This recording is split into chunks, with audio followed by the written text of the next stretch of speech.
Hotel JPJ sampai depan office, tengok nombor giliran. Tengoklah awak dekat Fresh DM ke Fresh DA. Kalau ulangan, tengok ulangan. Cari nama, nombor giliran sebelah kanan. Nombor giliran sebelah kanan. Lepas dapat nombor giliran, pergi ke bilik kuliah nombor 2. Bilik kuliah nombor 2 terus je. Bilik kuliah nombor 2. Nanti you all akan beratur kat sini lah. Pergi kat bilik ni, pergi kat pintu ni. Untuk auto sebelah kiri, untuk manual sebelah kanan.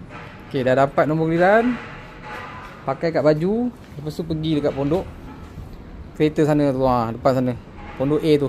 Nanti ramai-ramai duduk kat situ lah. Kalau datang cepat, dapatlah duduk. Kalau datang lambat, tak dapatlah duduk. Kalau boleh sebelum pukul 8 lah ada sini. Jangan lupa bawa IC, foto set IC. Foto state pula. Jangan lupa bawa IC, lesen. Kalau ada renew, bawa renew sekali. Lesen yang ada gambar tu lah, renew yang tambahan tarikh tu lah. Lepas tu pakai kasut, baju berkola. Sebelum pukul 8 kalau boleh dah ada sini lah.